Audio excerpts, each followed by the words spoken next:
Y ahora de viva voz Luis González Plasencia, presidente de la Comisión de Derechos Humanos del Distrito Federal, investigador especialista en temas de defensa de derechos humanos. Y a propósito de cómo te presenta Florencia, yo me gustaría escuchar tu opinión, pero no como presidente de la Comisión de Derechos Humanos del Distrito Federal, sino como un investigador muy acucioso, que es lo que te ha distinguido en tu carrera, en tu vocación, que precisamente te llevó a la presidencia de la comisión. Como hombre experto en estos temas, apasionado de estos temas de defensa de derechos humanos, ¿cuál tu opinión sobre la posibilidad de que Florence Cassés obtenga su libertad inmediata según el proyecto de dictamen de sentencia del ministro Saldívar, porque dice se violaron sus derechos fundamentales? Maestro, te escuchamos. Buenos días. ¿Qué tal? ¿Cómo estás, Ricardo? Muy buenos días a Florencia y al auditorio. Te decíamos que, pues, más que como presidente de la comisión, quisiéramos escuchar tu opinión como especialista, investigador en estos temas. ¿Cómo no, Ricardo? Pues mira, en principio quiero comentar que el sentido en el que se ha anunciado que va el proyecto del ministro Saldívar me parece absolutamente atinado. Primero porque, según se ha anunciado, uno de los elementos centrales en el proyecto tiene que ver con estas violaciones al derecho consular que supusieron que la señora Cassés no pudiera tener la asistencia de su consulado, de su embajada, en un asunto pues en el que se involucraba la pérdida de su libertad por este arresto debido a la acusación de secuestro. Y en segundo lugar, el tema del montaje que se llevó a cabo el día después de su detención, que generó en la opinión pública pues diversos sentimientos. Yo creo que ahí se conjuntaron un par de cosas que hay que hacer notar. Por una parte, esta necesidad que se ha generado de que se haga justicia en casos tan delicados como el del secuestro, en un contexto de inseguridad alto que vivimos ya desde hace tiempo en México.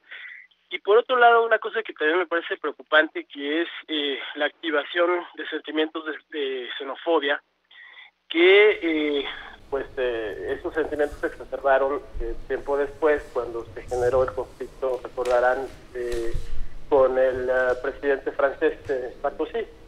Y todo esto ha creado un ambiente en la opinión pública pues que ha condenado previamente ya a Florence Cassés y ha generado también una serie de dudas sobre el proceso penal que llevó a los magistrados en su momento, primero a plantear una sentencia de 90 años, después a revisar esa sentencia y rebajarla a 60 años, pero con una diferencia que hay que hacer notar aquí, que es sustancial, y es que los 90 años originales podían cumplirse en 20.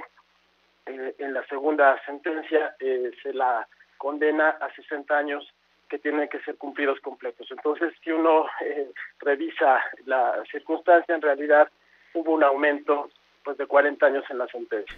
Sí, perdón, ¿qué podemos entender por este efecto corruptor que menciona el ministro Saldívar en su proyecto debido a la violación de estos derechos? Bueno, nosotros hemos insistido mucho en que cuando el Estado mexicano actúa de esta manera, es el propio Estado el que produce impunidad. Y yo creo que aquí hay que hacer notar con toda claridad que estamos en un caso pues muy similar a muchos otros que hemos visto desafortunadamente en México, en el que una mala acción policial o una mala acción ministerial termina porque no se sepa con claridad si las personas son culpables o no. Y el costo pues lo tiene que pagar el Estado mexicano, desafortunadamente.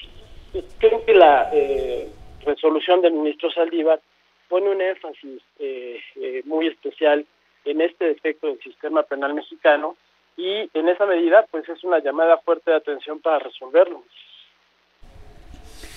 Sí, ¿qué cabe esperar de aquí en adelante? Es un debate que vuelve a abrirse, que seguramente volverá a ser muy intenso, porque pues ya comentábamos que no es solamente una reacción de la opinión pública, así en términos abstractos, sino que hubo actores importantes de la sociedad que en su momento dictaron una sentencia terrible en contra de Florence Cassés, declarándola culpable de inmediato.